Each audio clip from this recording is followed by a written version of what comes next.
Hola, ¿qué tal? Bienvenidos a una nueva clase, una clase muy importante en el curso que estamos ahora mismo en pleno desarrollo teniendo, que es el curso en democracias y en los sistemas de gobierno en las Américas. Bueno, como bien saben, nos acercamos ya hacia la parte final de este curso y es importante porque después de los recorridos que hemos hecho por distintas partes de cómo se desarrolla y cuáles son los fundamentos de un sistema democrático, ya vamos asentándonos más hacia la zona de nuestro propio continente, nuestro propio lugar de acción. Entonces, en ese sentido, es importante que abordemos hoy algo como es los nuevos procesos constituyentes en América Latina y en concreto también pues vamos a hablar de ellos en el Ecuador. Bien, para esta clase la voy a impartir yo solo, Fernando Casado, uno de los profesores colaboradores de este curso, y el podcast pues va a tener que centrarse en mi persona. Espero que no resulte muy aburrido, pero en cualquier caso vamos a tratar de hacer este video de la manera más dinámica posible.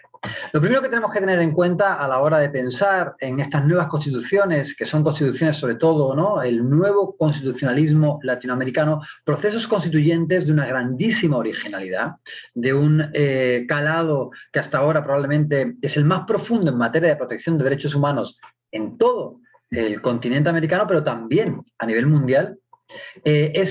¿De dónde proceden estos procesos constituyentes? ¿Por qué se dan estos procesos constituyentes? ¿Qué está ocurriendo en América Latina? Bueno, ya hemos visto el proceso de colonización, hemos visto también la situación de pauperización y pobreza que afecta a América Latina a lo largo de toda su historia de república independiente y, en concreto, pues nos vamos a situar en el proceso posterior a las dictaduras que asolan todo el continente. Tengamos en cuenta que aparte de Costa Rica y de Venezuela, todo el siglo XX afectan en distintos procesos antidemocráticos, dictaduras, muchas de ellas muy sangrientas, como las del Cono Sur, como todo el proceso de la Operación Cóndor y la violación sistemática de derechos humanos, la eliminación física de aquellos que están en contra del proceso de liberalización de los mercados y además con la clarísima orquestación detrás de estos procesos de Estados Unidos, nos situamos entonces en la vuelta a las democracias. Es decir, es lo que un autor muy liberal como Huntington define como la tercera ola de las democracias. A partir de los años 70, distintos países que estaban bajo el yugo dictatorial empiezan a reincorporarse, a volver a la senda de la democracia. Tenemos muchos ejemplos. En Europa pues serían en los años 70, en el año 74, con la Revolución de los Claveles Portugal, en el año 75 con la muerte de Francisco Franco también en España, y en América Latina también hay un proceso en el que se van reincorporando a la senda democrática tras aquellas sangrientas dictaduras los países de América Latina. El primero que lo hace en 1974, si no me equivoco, es el Ecuador. La vuelta a la democracia y después la primera presidencia de Jaime Roldós, que como ustedes también han visto, han estudiado y han visto en un documental, pues acaba con la muerte de este presidente que aboga por no solamente reforzar la democracia en el continente, sino también en la protección de los derechos humanos, con muchísimo énfasis para además influenciar a nivel regional a esa vuelta, a esa tercera ola de democracias en América Latina. Entonces nos encontramos con que los años 70 en adelante, pero sobre todo los años 90, son un proceso de consolidación del sistema democrático en todo el continente, en toda América Latina. Esto quiere decir que se van dejando atrás aquellas dictaduras. Países como Venezuela, no, porque desde el año 58, que tienen la última dictadura de Pérez Jiménez, han vivido en un sistema democrático. Ahora bien, ¿qué ocurre? La vuelta a la democracia en los años posteriores a las dictaduras están de alguna manera permeados de un gran entusiasmo. Existe por parte de la población una grandísima y altísima expectativa en estos sistemas democráticos. ¿Por qué? Pues porque la historia de América Latina durante el periodo republicano, tras la obtención de la independencia en la primera mitad del siglo XIX en toda Sudamérica, está marcado porque ese proceso cada vez de mayor consolidación del proceso democrático, que se va pasando de aquel sufragio censitario que tan solo tenían los grandes latifundistas, los herederos criollos de la propia península ibérica, los blancos de la península, no han resultado en los parabienes que siempre han ido acompañando al concepto de democracia. Se supone que la democracia no solamente nos permite votar, no solamente nos permite participar, ser ciudadanos, nos tiene que también aportar dignidad como seres humanos. Y eso es lo que en ningún momento ha logrado la democracia proveer a la ciudadanía. Nos encontramos con que conforme se va universalizando el acceso al voto, conforme se va ampliando el concepto de ciudadanía en toda América Latina, esto no va acompañado en ningún momento de una mayor dignidad en la vida de los ciudadanos que en este momento están en América Latina. Es decir, en casos como el Ecuador, el huasipungo sigue existiendo. La marginalización, la discriminación de grandes sectores de la población sigue existiendo. La pobreza se sigue afianzando, la desigualdad sigue siendo el pan nuestro de cada día. Y por lo tanto el sistema democrático no ha logrado dar esos parabienes que tanto ha cacareado y que tanto se supone que ha abogado un sistema que en principio va orientado a la libertad, a la igualdad y a la fraternidad, como lo cantaron los franceses en la Revolución Francesa, que también ustedes ya han visto en el proceso de la adopción de grandes documentos para la historia, como la Declaración de los Derechos del Hombre y del Ciudadano en 1789. ¿Qué ha pasado? Porque si cada vez se tiene más claro que hay un elenco importante de derechos humanos que se tienen que respetar, porque estos derechos no se transforman en mejoras sociales que influyan en la dignidad de la ciudadanía. Pues lo que ocurre es que precisamente, y sobre todo se va a visibilizar después de la tercera ola de las democracias en América Latina, es que la democracia va siempre aparejada de economía de libre mercado, y que ese libre mercado es el que de alguna manera se privilegia a la hora de tomar las decisiones y las políticas públicas por parte de los gobernantes en el continente. Es decir, todos los años 90, la llamada década perdida, está muy influenciada, muy permeada, muy, de alguna manera, direccionada hacia la reimposición de políticas neoliberales en todo el continente, y entre ellos Ecuador. Incluso si se había vivido un proceso de dictadura y de falta de libertades, pero acompañado de un proteccionismo que iba orientado a proveer con una mayor cantidad de bienestar a la población, esto durante los años 90 es desmantelado en todo el continente. Entonces encontramos con que hay un incremento espectacular de la pobreza, tal y como la CEPAL dice, en todos los países del continente. Y a partir de ahí, pues obviamente empieza una inestabilidad que empieza a engendrarse en los años 90, como decíamos, pero que va a eclosionar, que va a cristalizar, que va a tener su mayor expresión justo en la transición al nuevo siglo.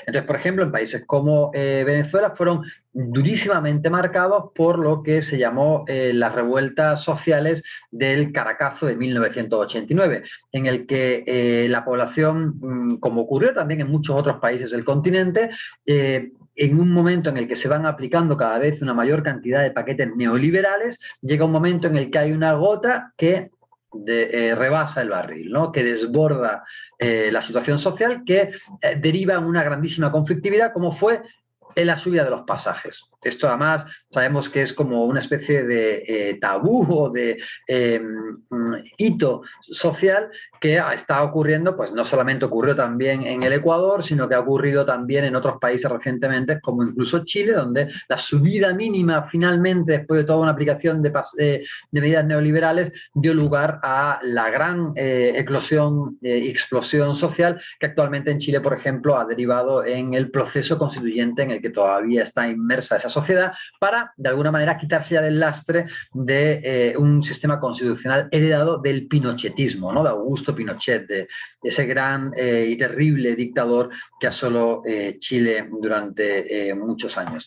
Entonces, por ejemplo, en Venezuela, como les estaba contando, en 1989 se produce el Caracazo, que debido a la subida también del pasaje, es un momento en el que la población no puede aguantar más, hay una gran cantidad de protesta y de convulsión social que acaba por tener una respuesta por parte de las autoridades públicas, de lanzar a los militares a la calle, de lanzar al ejército a tratar de suprimir esta protesta social que acaba con una cantidad hasta ahora también no medida bien de miles de muertos. Y que esto además marca durísimamente a la propia población venezolana. De ahí que en el año 92, posteriormente, en el caso de Venezuela, se produce, por ejemplo, la insurrección militar liderada por Hugo Chávez, que acaba en fracaso, que acaba Hugo Chávez en la cárcel, pero que posteriormente se presenta a las elecciones en el año 98 prometiendo una nueva constitución como principal mecanismo de nuevo pacto social entre los distintos sectores de la ciudadanía y que dará lugar a que se lleve a cabo una serie de políticas públicas orientadas hacia el bienestar. Hablo de Venezuela porque es el primero de los procesos que se dan en América Latina con una nueva visión, esa tanto jurídica como social, que hemos denominado a nivel jurídico, también para este bloque de la lectura, como nuevo constitucionalismo latinoamericano. Después de la victoria arrolladora de Hugo Chávez, él jura su cargo ante lo que él dice la moribunda Constitución. Una constitución muy anterior, una constitución de 1961, con un corte pues, de Estado de Derecho, pero al fin y al cabo liberal. Tengamos en cuenta que las constituciones hasta ese momento lo que hacían era reconocer una serie de derechos formalmente, pero que posteriormente, a nivel material sustantivo, no había una correlación con la realidad, y el presidente Chávez promete una nueva constitución. El proceso es muy parecido en otros países de la región. En el año 2001, por ejemplo, tenemos el que se vayan todos en Argentina, con una gran convulsión social que acaba con la presidencia de Néstor Kirchner, que en principio era un candidato con muy poco pues, caudal o capital político, pero que acaba gobernando en Argentina.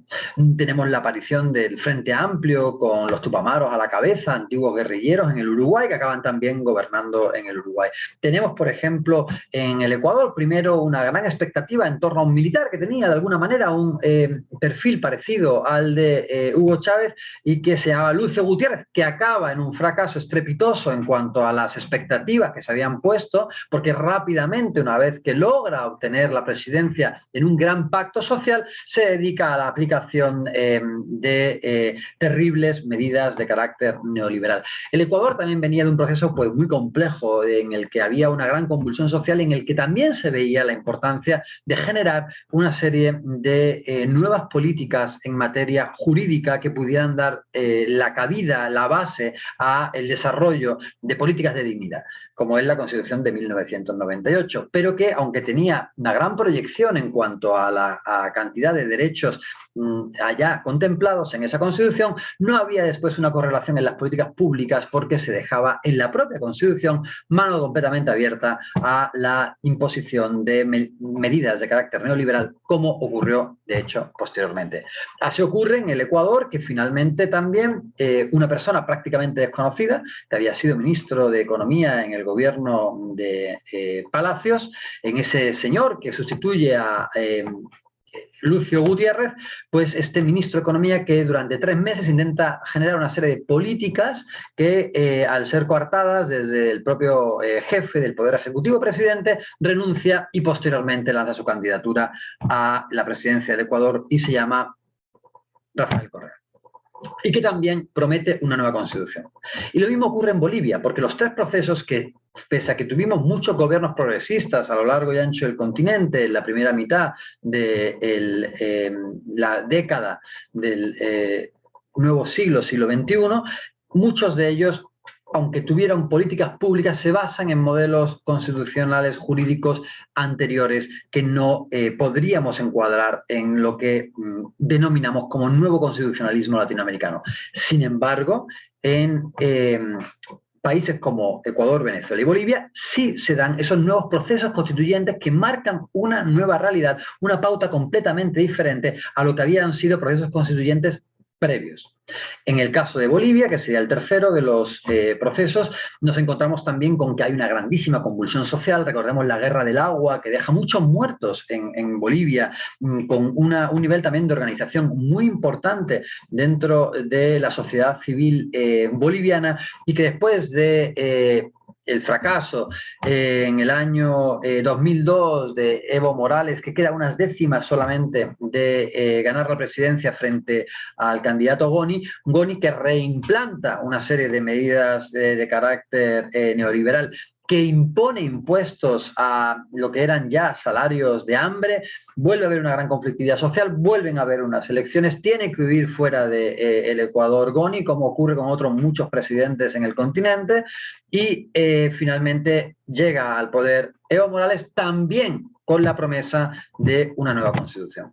Y de esa forma tenemos el núcleo duro de los procesos constituyentes en el continente, liderados por Venezuela en el año 99, Ecuador en el año 2008 y Bolivia en el año 2009. La primera de ellas, con una diferencia casi de 10 años con la siguiente, es la de Venezuela, y veremos cuáles son las características que tienen estas constituciones para considerarlas como nuevo constitucionalismo latinoamericano.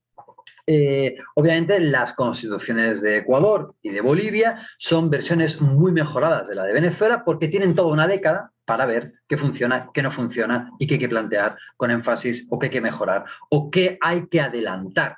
También porque los procesos que se viven en Venezuela a nivel constituyente pues están todavía muy permeados por lo que había sido los procesos tanto jurídicos como políticos previos a la llegada de este primer gobierno con una visión muy progresista, como fue la del presidente Hugo Chávez.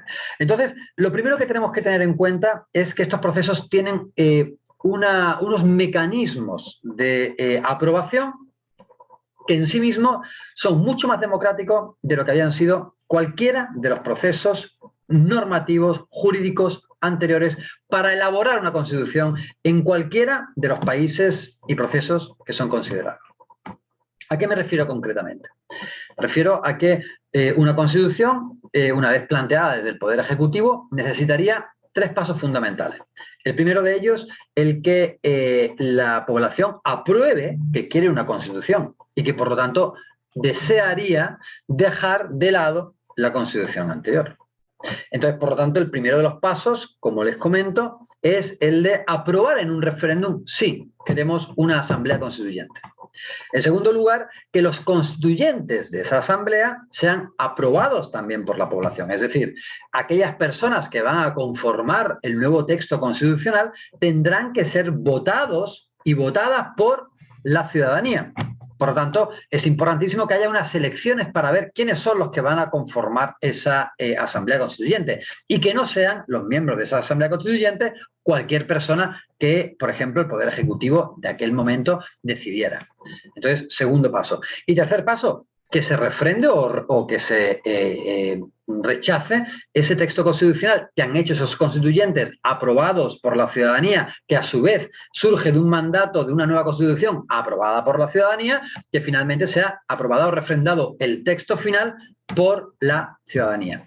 Esto que en principio pensaríamos que es de sentido común, votar si queremos una constitución, votar si finalmente queremos una constitución, quiénes van a conformar parte de ese proceso de elaboración de una nueva constitución, y votar si lo que han hecho a quienes nosotros votamos para que hicieran una constitución nos gusta o no nos gusta, pareciera que son temas de sentido común, no se había logrado hacer en América Latina en ningún momento a lo largo de toda la historia. Y eso, que normalmente América Latina, dada las convulsiones e inestabilidad política, tiene una gran cantidad en cada una de las repúblicas de constituciones. En el caso del Ecuador, si no me equivoco, son alrededor de 25 constituciones las que se han elaborado en 200 años de vida republicana. Es decir, menos de una constitución, o sea, cada década en menos de una década una constitución. Bien, entonces, en ese sentido, es importante ver que todas esas constituciones habían adolecido de los procesos realmente democráticos para su funcionamiento. Entonces, ya tenemos una característica del nuevo constitucionalismo latinoamericano.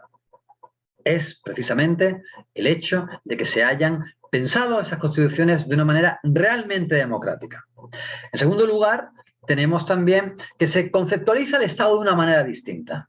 Mientras que se hablaba en la época liberal del Estado de Derecho, en el que la ley debe de estar por encima de todo, lo que los ingleses llamarían el rule of law. ¿Por qué? Porque antes de ese momento había un rey, un monarca que estaba por encima de la ley y que dictaba a su antojo y de manera arbitraria las normas y decisiones que le venían en gana. Después eso nos dimos cuenta que también podía ser una manera de tener una igualdad formal o derechos a nivel formal, pero que finalmente se perpetuaran las diferencias o desigualdades, como ocurrió posteriormente por la burguesía y los niveles de explotación a las grandes mayorías. Entonces, de ahí surge el Estado social. Pero el Estado social ocurría algo también parecido, en el sentido en el que se reconocían también derechos sociales. Por ejemplo, la Constitución de México fue la primera que en 1917, en todo el planeta, ojo, reconoce el derecho a la educación, pero al mismo tiempo nos encontramos con que ese derecho a la educación, o derecho a la sanidad, o derecho a la alimentación, o derecho a la vivienda, no tenían una correlación nunca en políticas públicas. No había una vinculación entre el texto normativo y la realidad, en la que la mayor parte de la gente vivía en casas poco dignas y no adecuadas, en el que la alimentación adolecía de su presencia porque había grandísimos problemas de desnutrición infantil, o porque la salud no era universal y tan solo quienes tenían dinero para un seguro privado podían tener una buena educación. Y por no hablar una buena sanidad. Y por no hablar de la educación, que tan solo las élites, por ejemplo, llegaban a la universidad. De ahí que, por ejemplo, surge el Estado de Justicia en Venezuela, o el Estado de Derechos y Justicia en el Ecuador. Al hablar del Estado de derechos, no derecho, derechos, lo que se supone que está ocurriendo ahora es que los derechos humanos de la ciudadanía son los que deben de constreñir las decisiones, la toma de las decisiones de las autoridades públicas. Porque lo que se va buscando es la justicia, Estado de derechos y justicia. Bien, igual, esto primero pasa por un proceso de reconocimiento, pero después hay que pasarlo a un plano de garantía. Una cosa es que esté escrito en una bella constitución y otra cosa es que esté aplicado en la práctica. Bien, otra de las características que se da muy relacionado con la configuración misma del Estado es la justiciabilidad de todos los derechos humanos. ¿A qué me refiero? Bueno, me refiero a que ya se venía diciendo a nivel internacional, en Naciones Unidas y en otros foros, que todos los derechos son importantes. Es decir, que no solamente vale, como era la gran disputa o reivindicación de las élites y de la burguesía, del reconocimiento de los llamados derechos burgueses, o derechos civiles y políticos, o derechos de primera generación, o derechos negativos, como el derecho a la libertad de expresión, o el derecho a la libertad de culto, o los derechos procesales, o el derecho a la libertad de movimiento. No, también había una gran cantidad de derechos positivos que requerían de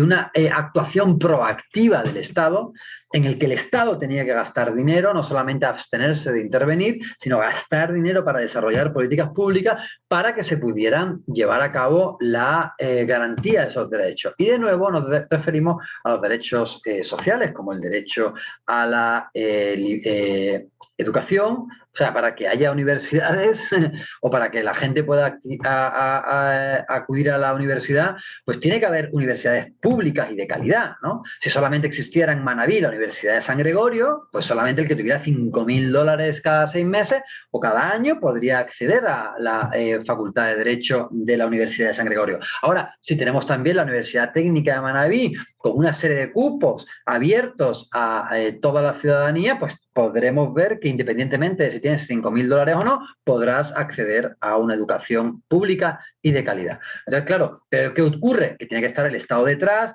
construyendo una universidad, pagando a los profesores, estableciendo oportunidades para que puedan acceder los estudiantes. Lo mismo con el derecho a la salud.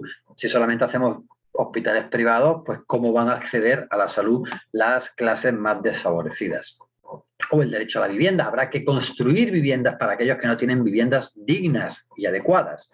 Y para eso hacen falta recursos y también voluntad del Estado para que la riqueza que produce un Estado pueda ser repartido y no que solamente se lo queden aquellas élites que normalmente a lo largo de la historia republicana han capitalizado toda la riqueza de un país. Es decir, si Ecuador produce 500 barriles de petróleo y el petróleo está a 80 dólares, pues ¿dónde están todos esos millones y millones de dólares que diariamente produce el Ecuador? Pues se tienen que traducir en esas políticas públicas tan necesarias para que el país progrese y para que haya dignidad. Entonces, en primer lugar, y de nuevo volviendo al tema, ya vimos que eran unos procesos democráticos para el establecimiento de esas nuevas constituciones y en segundo lugar, que la justiciabilidad de todos los derechos. Es decir, que se considere a todos los derechos que tienen la misma categoría. Y no, como venía ocurriendo y como todavía ocurre en la práctica, de que hay unos derechos por encima de otros y que por lo tanto es a esos a los que se les pone énfasis y otros derechos, normalmente los que benefician a las grandes mayorías con menores recursos, los que son discriminados o puestos en un plano de segunda categoría. Entonces, la justiciabilidad de todos los derechos es una gran característica también del nuevo constitucionalismo latinoamericano. Y esto es importante, les voy a decir por qué. Porque normalmente a nivel jurídico no tienen estos derechos en la misma categoría. Y les voy a dar un ejemplo. En la Constitución española se supone que hay una parte que son los derechos fundamentales, en el que están todos los derechos civiles y políticos y solamente el derecho a la educación como derecho social, y después hay una segunda parte que le llaman de los principios rectores de la política económica. Y en ese lugar llamado dentro de la Constitución española, que es de 1978, como principios rectores de la política económica, es donde está el derecho a la salud, el derecho a la educación, perdón, el derecho a la alimentación, el derecho a la vivienda. Pero ¿qué ocurre? ¿Cuál es la diferencia entre aquellos que entran dentro de la categoría de los derechos fundamentales y aquellos que están dentro de la categoría de los principios rectores de la política económica? Pues que tú no puedes reivindicar, si consideras que el derecho se te ha violado, ese derecho violado ante los organismos judiciales. ¿A qué me refiero? Me refiero a que si, por ejemplo, tú has sido se te ha violado el derecho a la libertad de expresión, tú puedes ir a un juez y denunciar dicha violación. Pero si a ti se te violó, por ejemplo, el derecho a la vivienda porque un banco te desahució, porque puso por encima su propiedad privada a tu derecho a tener una vivienda, tú no puedes ir en principio ante un juez porque estos ya no son derechos jurisdiccionales, no son derechos subjetivos, no son derechos que tú puedes reivindicar ante un tribunal, porque el derecho, por cierto, a la propiedad privada sí, pero el derecho a la vivienda no. Entonces no puedes reivindicarlo, estás en una situación de indefensión. El derecho va a poder ser desarrollado por políticas públicas, pero el derecho no va a ser posible que se reivindique ante un organismo judicial por parte de la persona a la que se le ha violentado el derecho. En cambio, en las constituciones del nuevo constitucionalismo latinoamericano, estos derechos sí son justiciables, sí son reivindicables ante los organismos jurisdiccionales. Entonces, en el Ecuador, y por eso también la importancia de que haya un activismo judicial, por un lado, por parte de los jueces que están a cargo de hacer valer la Constitución, y por otro lado, un litigio estratégico por parte de los abogados de la República. En principio, todos los derechos que aparecen en la Constitución, como además lo dice el propio artículo 11 de la Constitución del Ecuador, pero lo mismo es tanto la de Bolivia como la de Venezuela, son reivindicables ante los organismos jurisdiccionales. Esto es una grandísima diferencia con cualquier otro texto constitucional de nuestro entorno. Tan solo constituciones como la de Sudáfrica, y dependiendo del activismo judicial en otros países, se ha llevado esto a cabo, ¿no? En el caso de España, como ustedes conocen muy bien también, el tema de los desahucios, porque afectó también a muchísimos migrantes ecuatorianos, tuvo que ser posteriormente el Tribunal de la Unión Europea, ¿no?, el que le dijera a España que tenía que controlarse con el tema de los desahucios, ¿no? En fin, pero bueno, que sirva esto simplemente como ejemplo ilustrativo. También es interesante ver, por ejemplo, que en el caso del Ecuador, estas intentan ser constituciones decoloniales, constituciones que buscan no solamente adoptar los principios constitucionales generados en Europa durante la época de las revoluciones como la Revolución de Norteamérica o como la Revolución Francesa, sino que además son constituciones que intentan ver otras cosmovisiones, otros puntos de vista, otra forma de considerar qué es ley y cuáles son las inspiraciones que la Constitución ecuatoriana debe de tener. De ahí la importancia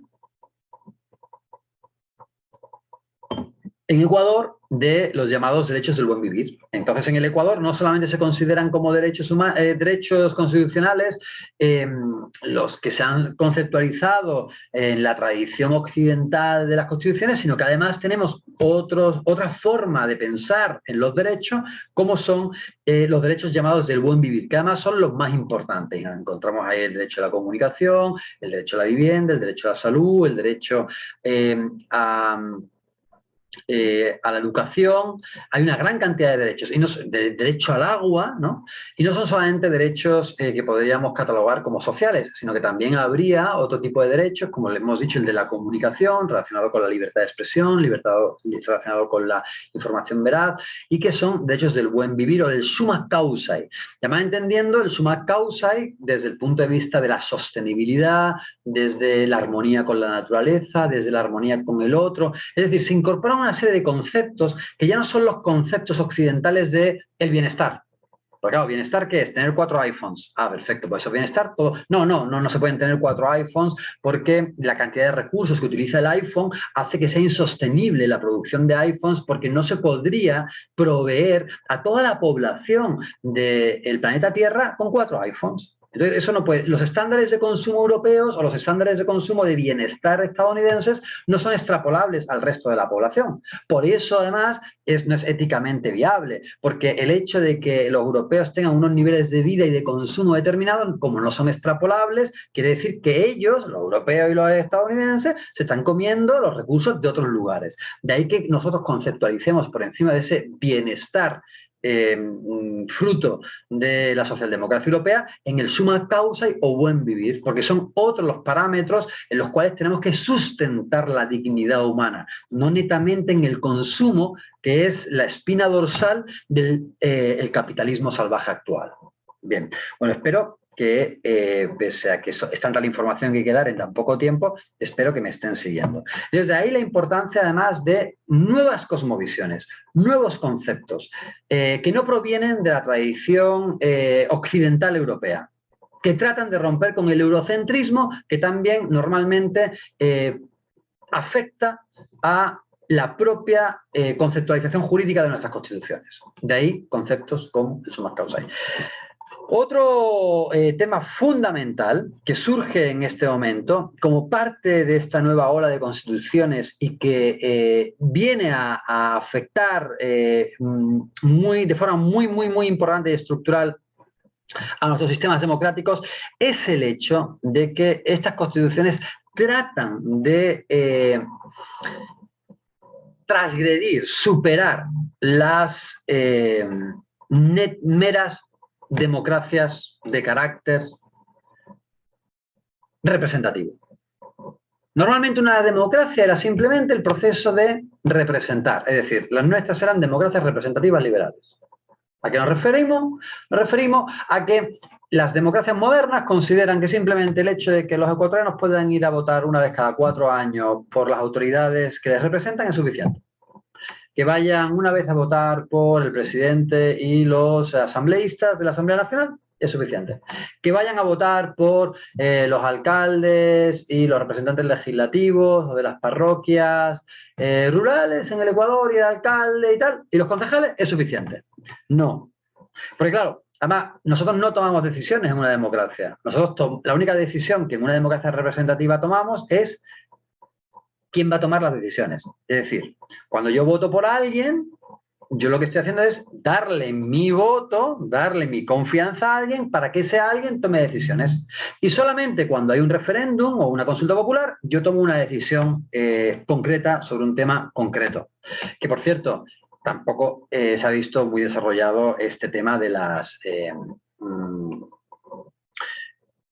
tomas de decisiones en referéndums y en consultas populares, como debería de ser y como hay en otros lugares. Pero bueno, en fin. Entonces, en principio, las democracias del nuevo constitucionalismo latinoamericano aspiran a que, si no vamos a poder hacer con la complejidad de las sociedades en las que vivimos un sistema de democracia directa, por lo menos vamos a tener mecanismos de democracia semidirecta.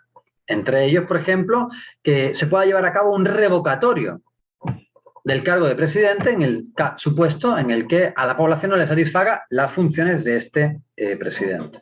Eso ocurrió en el año 2004 en Venezuela, en donde al presidente Hugo Chávez se le sometió a un proceso de referéndum revocatorio, aunque no tuvo éxito. Y en algunas ocasiones también para algunas autoridades se ha llevado a cabo también en el Ecuador.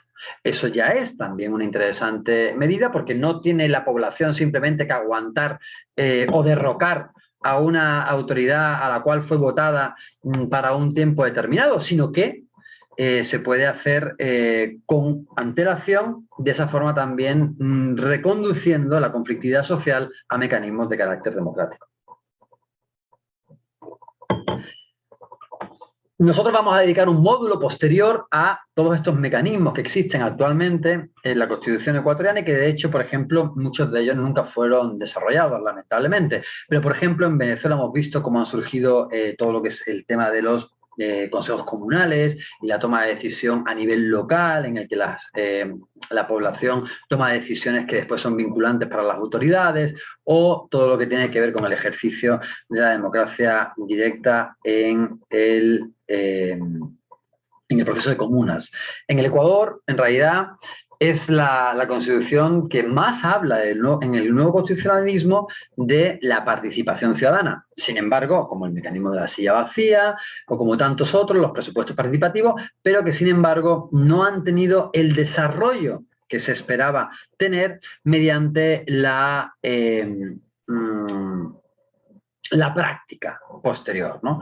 Entonces nos encontramos con que entre las prácticas de participación que habría hay una clasificación que podríamos hacer como son los referéndums consultivos, la aprobación y abrogación de leyes, ese es un mecanismo que existe en la Constitución, o la revocación de los cargos electos, que ya lo hemos tratado, o la toma de decisiones vinculantes por parte de la comunidad, como decíamos que los consejos comunales en Venezuela se llevan a cabo, o los presupuestos participativos, o la articulación constitucional de la planificación participativa en los distintos niveles territoriales, o la participación de la ciudadanía en la formación, ejecución y control de la gestión pública, ¿no? Es decir, la Contraloría Social, lo importante de las veedurías, lo importante de que los procesos estén siempre de alguna manera supervisados con la participación de la ciudadanía.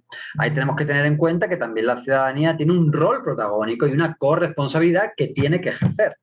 Bien, y finalmente pues también la participación de la sociedad organizada en la elección de los distintos titulares de garantía, ¿no? Eso lo hemos visto también en el nuevo referéndum del Consejo de Participación Ciudadana y Control Social, ¿no? Como de alguna forma pues también la ciudadanía tiene que estar inmersa en el proceso de elección, no de los cargos tradicionales, sino de otros muchos cargos, ¿no? Bueno, y finalmente un tema también que es fundamental abordar en materia de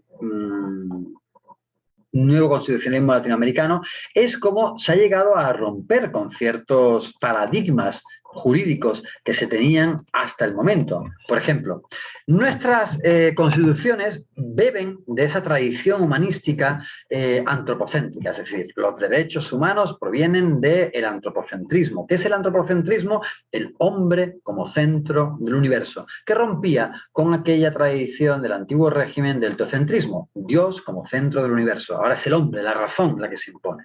Y entonces ahí tenemos, ¿no?, el dibujo del hombre de Vitruvio metido en aquella circunferencia y que viene un poco a demostrar o ilustrar la importancia de la razón sobre otras muchas pasiones. Pero ¿qué ocurre? Que nos hemos dado cuenta de que ese hombre ¿no? Además suele ser un hombre blanco, ¿no? Porque no se considera como ser humano, porque las mujeres han estado marginadas, ¿no? Hombre blanco, porque normalmente ha habido esclavitud hasta tiempos muy recientes. Pues hemos dado cuenta de que el peor de los animales del planeta, pues es ese hombre que se dedica no solamente a destruir la naturaleza, sino a destruirse a sí mismo a través de guerras y otro tipo de acciones que no tienen parangón en otros seres de la naturaleza. Entonces, de ahí surge también, desde el nuevo constitucionalismo latinoamericano, la importancia del biocentrismo. Ahora tiene que ser el planeta Tierra como el centro de la naturaleza, el centro de la toma de decisiones y además sujeto de derechos. No solamente los seres humanos van a ser sujetos de derechos, sino que también la Pachamama, la Tierra, va a ser sujeto de derechos. Y esto, de nuevo, es un aporte del nuevo constitucionalismo latinoamericano, que había tenido un incipiente desarrollo a nivel internacional, pero que hasta ahora no había tenido parangón. Muy bien. Entonces, ese biocentrismo que rompe con muchos paradigmas y que también viene a recordarle al capitalismo que no puede ser voraz e inconsecuente, pues es algo que además últimamente tenemos muy presente, porque si no hacemos caso a lo que son los llamados de la naturaleza, pues este calentamiento global sabemos que nos va a llevar a la extinción de la humanidad.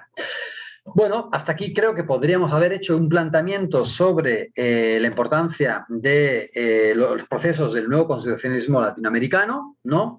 Creo que ahora toca por parte de ustedes ver la bibliografía que se va a colgar, ¿no? Principalmente creo que podrían leer ese artículo de Línea Sur publicado por mi persona y otros compañeros, y que eso dé lugar a una discusión importante, una discusión de los contenidos que posteriormente tendremos en las clases sincrónicas.